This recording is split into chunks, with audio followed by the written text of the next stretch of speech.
Hello everyone. If you are a regular to this series, you know that I'm working on a sequence of ACT prep videos for my students. It's currently the COVID-19 coronavirus outbreak. I've already worked my way through all of the math and done an English passage as well. And today I'm going to do in this video a passage from the reading test that I can offer a little more hints than I could offer for the English test. And after I finish that, as a separate video, I plan to also look at a passage from the science test. Again, this is the 2018-2019 preparing for the ACT test, that you should be able to find a PDF of on the internet if you want to play along at home. I'm going to put my little magic hat on. Just remembered that I meant to start this video with, "Hey all you cool cats and kittens." That's a joke that hopefully not very many of you will get, but it is kind of representative of the zeitgeist, the time that we're in. So here we go. So again, it's 2018-2019, freely available. It's a year old now, so when I looked for this on the ACT's website, I didn't see it easily, but you should still be able to find it on the internet. The reading test is always 4 passages, and it's always in the same order. You have 35 minutes to read those 4 passages and answer roughly 10 questions each passage. The first passage is always a literary narrative. So basically something that seems at least a little bit like a story. The second passage is usually something related to social studies. It's a social science passage. It could also be like psychology or sociology, I would assume. The third passage is a humanities passage. So still might feel a little bit like a story, but it's usually related to artist or a musician. And then the fourth passage is marked as being a natural science passage.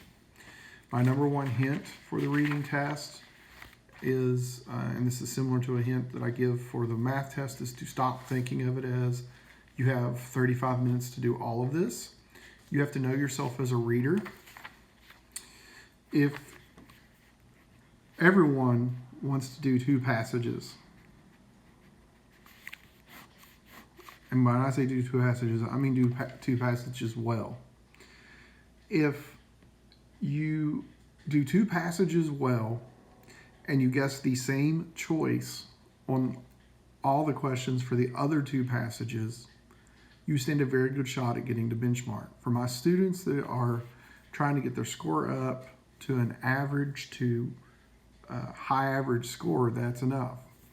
If you're able to read with comprehension a little faster, you could also shoot for doing a 3rd passage well, and then you would only guess on the 10 questions related to one of the other passages that you didn't actually read. Only if you think of yourself as a very strong reader who can read quickly with comprehension do I expect you to actually read all 4 passages and not really necessarily be guessing on very many of the questions. So the first thing you got to do is know what kind of reader you are and where your score currently is and what you're trying to get to. And you want to try to get there in stages. Like if you're not even getting high teens, low 20 score in the reading, you might want to start off with doing 2 passages really well. And then once you can do that, add the 3rd passage. And then once you can do that, maybe you can get to all 4. So the other thing to keep in mind is in a world where you're not going to read every passage, is having a pretty good idea of which ones you can read. And that general advice is that almost everyone does the first passage because it reads like a story. And then it becomes about, if you really, really like social studies, then you should also do the 2nd passage. If you really, really like science, then you can do the 4th passage. If you really like arts and humanities, you can do the third passage. If you're not so sure what you should do, my default suggestion for kids is to read the first passage well, answer all the questions, then go to the third passage and read it well and do all the questions. Some of you might even be able to look at what the passage is about and maybe the first couple of sentences, and maybe that help you decide which one you want to do. The other big thing you need to know is, for you, are you the kind of kid that will get anything out of skimming the questions before you start to read? If you can skim these questions and you know that you can kind of hold them in your mind, then don't read them completely, but you at least skim them and look at what sort of things should you be watching for while you read. If you know that you won't be able to remember that, or that will be overwhelming, then just read the passage really well once, and then as you're answering the questions, you may have to reread as you go, and that's okay. Because again, right now, you're trying to do 2 passages well, maybe a third. You may never get to where you feel confident in your ability to read all 4 well. I was going to do the natural science passage because I'm also a science teacher, and some people also think it's kind of the hardest passage of the 4. But again, that can vary from test to test, kid to kid. I strongly encourage kids, don't get overly wrapped up in it, but this is usually worth the extra 5 seconds of your life. Natural science, it's from an article called Warp Factor by Charles Liu. At this point, it's in the vicinity of 15, 17, something like that years old. It was in a natural history magazine. I feel like that's valuable information. You're not really going to get asked a question about the source ever as one of the questions, but I think it does help set the stage for reading. Let's assume you decide that you are going to at least look at the questions a little bit before you start to read. First thing I do is, before I ever start to read the question, if I notice something along the lines of this, I don't read this question at all. Because I know that when I go to answer this question, I will have already read the passage, and I'm going to want to go back to those 2 lines and reread those 2 lines before I attempt to answer this question. 34. Based on the passage, which of the following statements best describe Baelen's study as it relates to the field of astronomy? So there's going to be something about what's the point of this study in regards to the entire field of astronomy. 35. According to the passage, Baelen discovered that the angular momentum of the warped portion of the Milky Way and the angular momentum of the Sagittarius dwarf are. So it's going to be a comparison about angular momentum. So when I read the passage and I see them start talking about a comparison in angular momentums, I might pause on my reading and go ahead and answer this question because it sounds awfully specific. 36. According to the passage, the central bulge of the Milky Way is comprised of. So when I'm reading the passage, if they start talking about the central bulge of the Milky Way, I might pause on my reading and go ahead and answer this question. The author refers to the swirling pattern of a hurricane primarily in order to.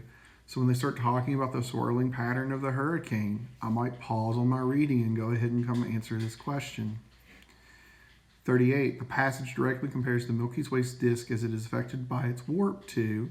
So when they're talking about the warp of the Milky Way's disk as a comparison to something else, I'll probably pause on my reading and come answer this question. 39. According to the passage, which of the following statements best describes the movement of the Sagittarius dwarf with respect to the Milky Way? So if I'm reading the passage and I see something about the movement of the Sagittarius dwarf with respect to the Milky Way, I'll probably pause on my reading and come answer this question. 40. The passage describes angular momentum as the amount of a system's. So again, there's a second question about angular momentum. One of the things that's a little surprising to me is that out of these 10 questions, only one of them is what I call a line-specific question. I feel like there's usually 2 or 3 per passage. This passage has a little less. The other thing to keep in mind is that, the reading test is third because they know that they want you to be exhausted. If you were reading this right away, you would be able to answer these questions with a little better. Oh, I missed 2 questions over here. Here's one of the other line-specific questions, line 33. Which of the following statements best expresses the main idea of the passage? So here's a question about the main idea of the passage. So I need to know about the main idea. I've got 2 line-specific questions here and here. Connecting the study to astronomy, angular momentum, the central bulge, hurricane, a comparison that looks like an analogy about the Milky Way's disk, the movement of the Sagittarius dwarf relative to the Milky Way, and then angular momentum again. So again, I'm just trying to keep some of those key phrases in my mind so that when I start reading, I can pause and go ahead and come answer it if I think to do that. And if not, then I'll just pick it up when I reread. So I'm going to start reading. Also note that they do number every 5 lines so that you can find your way around on these line-specific questions. I do not recommend going to those lines and reading them first and trying to answer this question without having read the passage. I like to read the whole passage, then go to the line-specific questions. Astronomers sometimes describe the shape of our home galaxy, the Milky Way, as a thin crust pizza with a plum stuck in the middle. Well, I think that was one of these questions already in the opening sentence.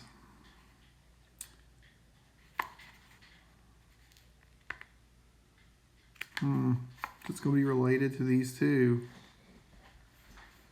So I'm going to read just another sentence or 2, and then I might be able to answer 37 and 38. The plum is the slightly oblong central bulge protruding about 3,000 light years above and below the galactic plane, comprised mostly of older stars. It makes up the core of the Milky Way and includes a black hole 2.5 million times the mass of the Sun. The crust of the pizza is the galactic disk, the source of most of our galaxy's light. Thin and flat, the disk is 100,000 light years across, about 1,000 light years thick on average, and includes more than 80% of the galaxy's 100 billion or so stars. The plum and pizza structure works well enough, but like most simple metaphors, it breaks down if you push it. For one thing, the galactic disk isn't a rigid body, but a loose agglomeration of matter streaming around a common center of gravity. The swirling pattern of a hurricane far better resembles our spinning galaxy. So I'm going to pause there. And again, if I were reading this, I've said in other videos, if I were actually doing it in the book, I'm not doing it in the book because I'm afraid I'm going to mess up and I only have one book at home right now. But I would be underlying key phrases, especially those that relate to things that I remember reading. I think I'm ready to go try and look at this one about the hurricane. The author refers to the swirling pattern of a hurricane primarily in order to A. Help explain the shortcomings of the plum and pizza metaphor. B. Argue that the unpredictability of the rotation of spiral galaxies requires a new metaphor. Emphasize the particular aspects of the Milky Way that make it unique. That was choice C. Or choice D. Describe how the movement of the Milky Way creates gravitational tides. I think we were just talking about the shortcomings of the pizza plum model. So I'm going to go ahead and for 37, even though it's not the first question, but because I feel capable of reading the questions before I get started, I was watching for something about a hurricane. 37, I'm going to go ahead and mark A. Then I'm going to go back to reading. I know, again, if I were marking in the book, I would have circled or underlined where I left off so that I could quickly get back to it. I know that I stopped right here. For another thing, our galaxy's disk isn't flat, it's warped. Picture a disk of pizza dough spun into the air by a skilled chef. Our galaxy goes through the same kind of floppy, wobbly gyrations through a rate best measured in revolutions per hundreds of millions of years. Why does the Milky Way have such an odd-looking warp? No definitive answer has emerged. One thing we do know when it comes to warps, our galaxy is hardly unique. About half of all spiral galaxies are warped to some degree. Theoretical and computational models have shown that a number of physical processes can warp a galaxy, so it's a matter of figuring out which scenario applies. An innovative analysis of the problem by Jeremy Balin. All right, I'm going to pause there because I remember reading Balin's name in multiple questions, and I'm going to go ahead and go back to that other question I identified as maybe being able to go ahead and answer 38. The passage directly compares the Milky Way's disk as it's affected by its warp too. So I remember that he was talking about taking the pizza and spinning it. So that's going to be choice G. 38, I'm going to go ahead and mark as G. And then I'm going to go back to reading, and I'm going to assume that I can answer several of those questions that mention Jeremy Balin after I read the next couple of paragraphs.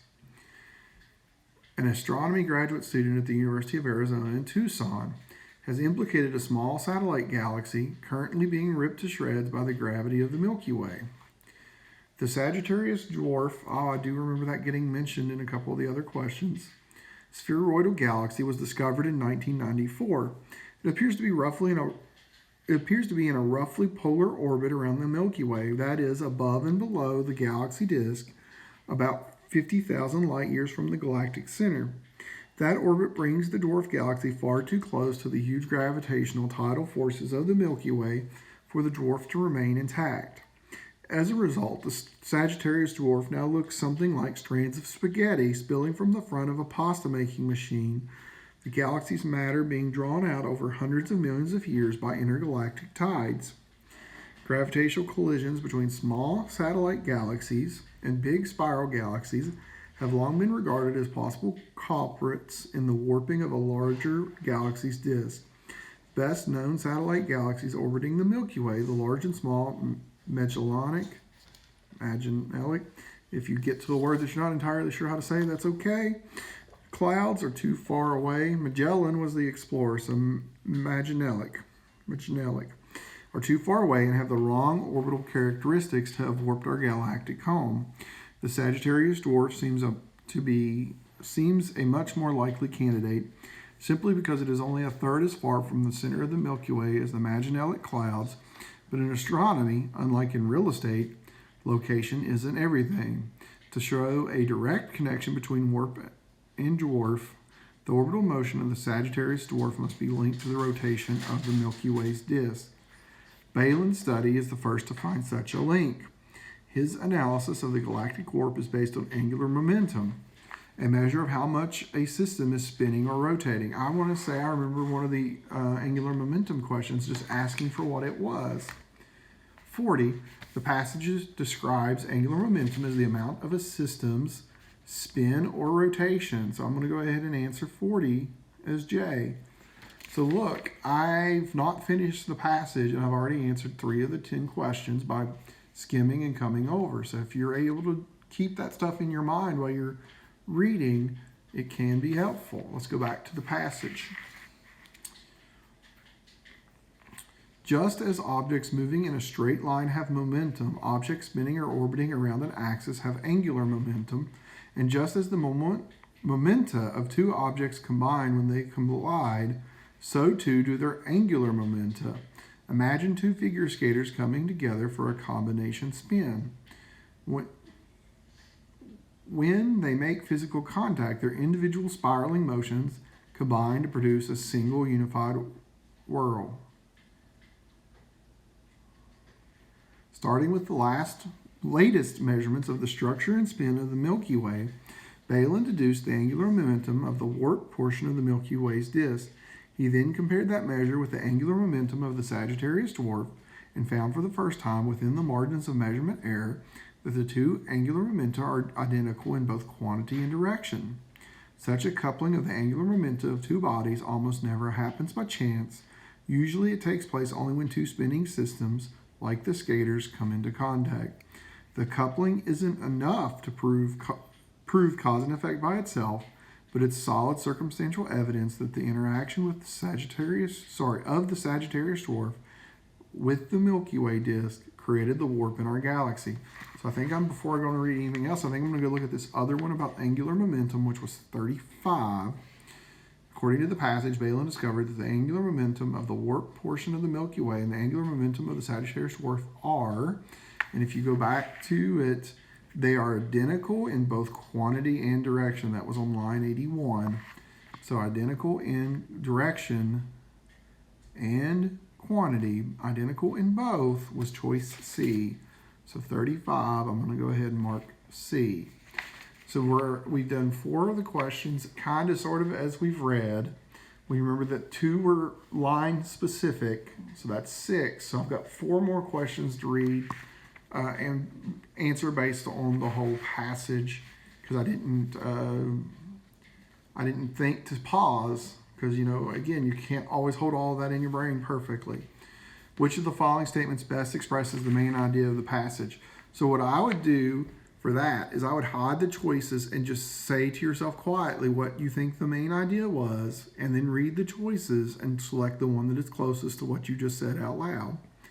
So the main idea of this passage was that the Milky Way is warped, and it's probably warped by this nearby small Sagittarius dwarf. So Balin began studying, well, that's in there, but I don't know if that is the main idea. I want it to be more broad than that. Balin began studying the Sagittarius dwarf when he was a graduate student in astronomy. That's more of like a supporting factor detail. B, the gravitational tidal forces of the Milky Way are destroying the Sagittarius dwarf. Again, that was in there, but that wasn't like the whole passage. That was just a supporting factor detail. Most astronomers have come to an agreement that evidence about how galaxies have formed is at best circumstantial. I don't feel like this passage was mostly about different astronomers thinking different things. So again, I don't know that I like this answer at all. D, evidence suggests that the warp in the Milky Way's disk results from the Milky Way's interaction with a small satellite galaxy. I like that answer the best. It's the closest to what I said, so D. 32 was a line-specific question, so I'm going to skip it for a moment. 33 was a line-specific question, so I'm going to skip it for a moment. 34 was about the whole passage, and I haven't answered it yet.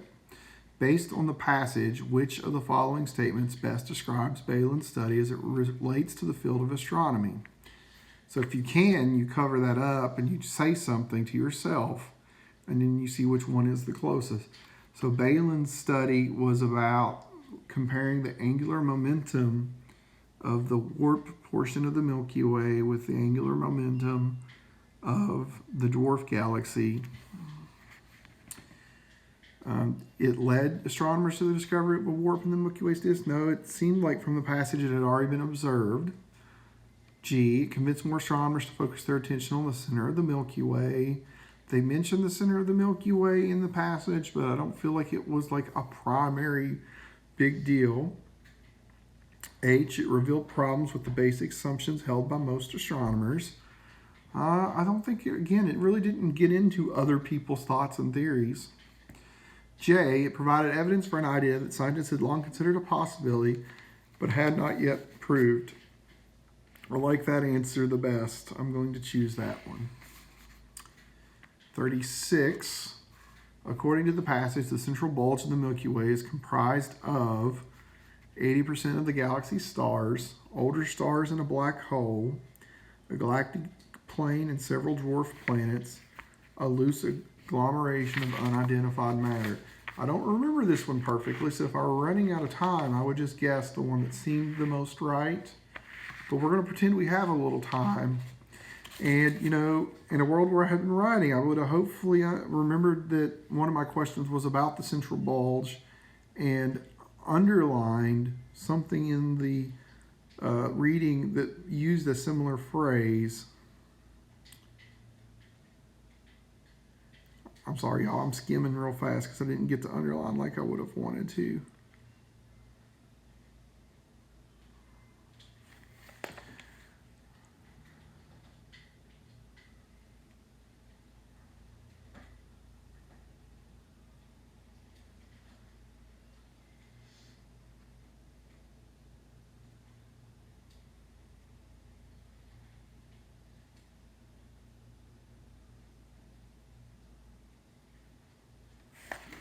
It's up here in nearly the very beginning. I'd forgotten where it was. I had to re-skim almost the entire article real fast.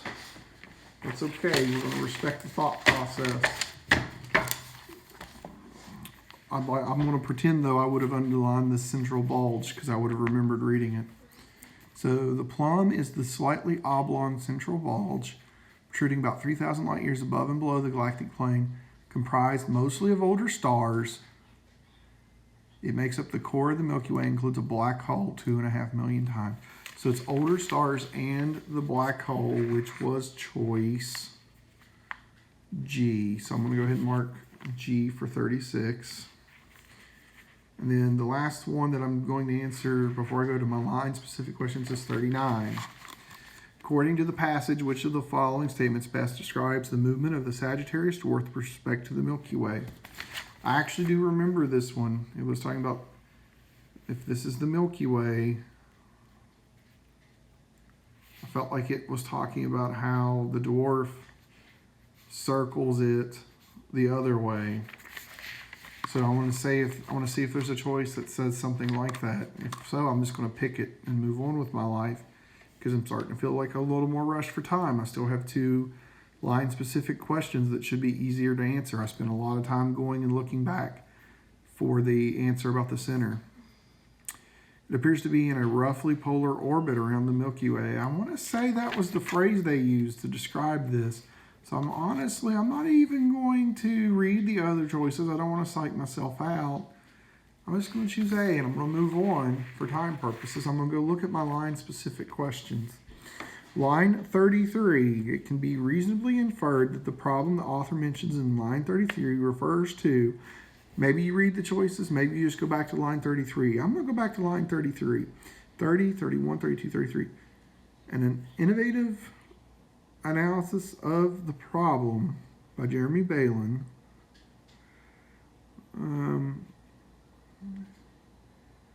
Then a couple lines before that are about the warping of the galaxy. So I want to say that 32 is going to be something about the warping of the galaxy. F, a particular aspect of Balin's theory for which there's little evidence. We hadn't made it very far into Balin's work yet. G, a mathematical computation that led Balin to focus on the Sagittarius dwarf. Again, we had not really talked about Balin yet. We were getting ready to. The question of which physical process caused the warp in the Milky Way galaxy. I like that answer. I'm going to choose H. 33. It can reasonably be inferred from the passage that the small satellite galaxy referred to in lines 35 through 36 is, I'm hoping it's Sagittarius dwarf, because that was what got mentioned a lot. But 35, 36 has implicated a small satellite galaxy, and then in the next couple lines down, sometimes they'll say 35 to 36, and then it's another line down, and you actually get an even better line. Oh, Sagittarius dwarf. So the Sagittarius dwarf is choice B.